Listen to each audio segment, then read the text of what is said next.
ఖచ్చితంగా ఎల్ఆర్ఎస్ ను అమలు చేసి ఫ్లాట్ల క్రమబద్దీకరణ చేస్తామని చెప్పి ఇప్పుడు వసూళ్లకు తెరలేపారని బీఆర్ఎస్ నేతలు ఆగ్రహం వ్యక్తం చేశారు. 6 గ్యారంటీల పేరు చెప్పి అధికారం దక్కించుకున్న కాంగ్రెస్ పార్టీ ఇప్పుడు ప్రజల జీవితాలతో చెలగాటమాడుతుందని మండిపడ్డారు.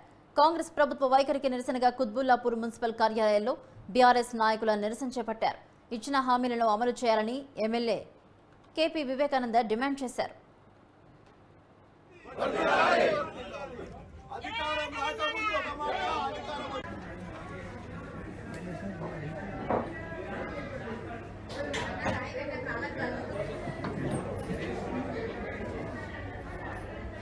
అధికారంలో ఉన్నప్పుడు ఇప్పుడున్నటువంటి ప్రస్తుత ముఖ్యమంత్రి గారు, ఉప ముఖ్యమంత్రి గారు, చాలా మంది మంత్రులు ఆ రోజు అపోజిషన్ పార్టీలో ఉండి మరి ఆ రోజు బీఆర్ఎస్ స్కీమ్ తీసుకొస్తే ఎవరు రూపాయి కట్టొద్దు, మేము అధికారంలోకి వచ్చిన తర్వాత ఉచితంగా మేము ఎల్ఆర్ఎస్ స్కీమ్ తీసుకొస్తాం, ప్రజలకు అమలు చేస్తామని చెప్పేసి ఆ రోజు ప్రకటన చేసినట్టు సంగతి గుర్తు చేస్తా ఉన్నాను.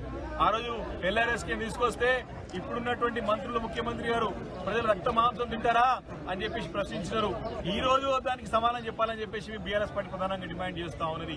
కాబట్టి మేము ఒకటే డిమాండ్ చేస్తా ఉన్నాం, బీఆర్ఎస్ పార్టీ తరఫున మీరు ఇచ్చిన మాట ప్రకారం ఎల్ఆర్ఎస్ ఉచితంగా చేయాలి, చేసేవారు కూడా ప్రజల పక్షం నుండి పోరాటం చేస్తామని చెప్పేసి కూడా మనవి చేసుకుంటూ, ప్రజలకు ఇప్పుడిప్పుడు అర్థమవుతోంది కాంగ్రెస్ మోసపూరితమైనటువంటి వాగ్దానాలు ఏ రకంగా ఉండేనని చెప్పేసి అర్థమవుతోన్నది. 6 గ్యారంటీలు అంటున్నారు కానీ ఏదో కొంతమందికి తూతు మంత్రంగా చేసి వదిలిపెట్టేసి మేము గ్యారంటీలు అమలు చేస్తున్నామని చెప్పి ప్రజలకు పక్కదో పట్టిస్తున్నారు. ఈ రోజు ప్రజాపాలనలో దరఖాస్తులు పెట్టినటువంటి దరఖాస్తుదారులందరూ కూడా కార్యాలయం చుట్టూ తిరుగుతా ఉన్నారు. మన నియోజకవర్గంలోనే కుప్పలపూర్లోనే కార్యకర్తల సమావేశాలు ఇందాక ఎమ్మెల్యేగా చెప్పినట్టు వారు మాట్లాడారు.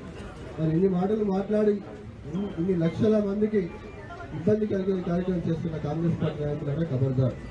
కాంగ్రెస్ పార్టీ అంటేనే దయాకోరు, మోసపూరిత మాటలు చెప్పడం, మోసంతో అధికారులకు రావడం వారికి తెలుసు. మనం చూసినాం ఎన్నో సంవత్సరాలుగా తెలంగాణ రాష్ట్రం ఇస్తామని చెప్పి కూడా ఆనాడు మనం పోరాటం చేసి వందలాది వేలాది మంది యువకులు ఆత్మ బలిదానాలు చేసి ఎన్నో సంవత్సరాలు సుదీర్ఘంగా పోరాటం చేస్తే తప్ప ఆ పార్టీ ముందుకు రాలేదు. కాబట్టి వారికి మాట తప్పడం కాంగ్రెస్ పార్టీకి అలవాటే. కానీ ఇక్కడ ఉన్నది బీఆర్ఎస్ పార్టీ, కేసీఆర్ గారి నాయకత్వంలో బీఆర్ఎస్ సైనికులు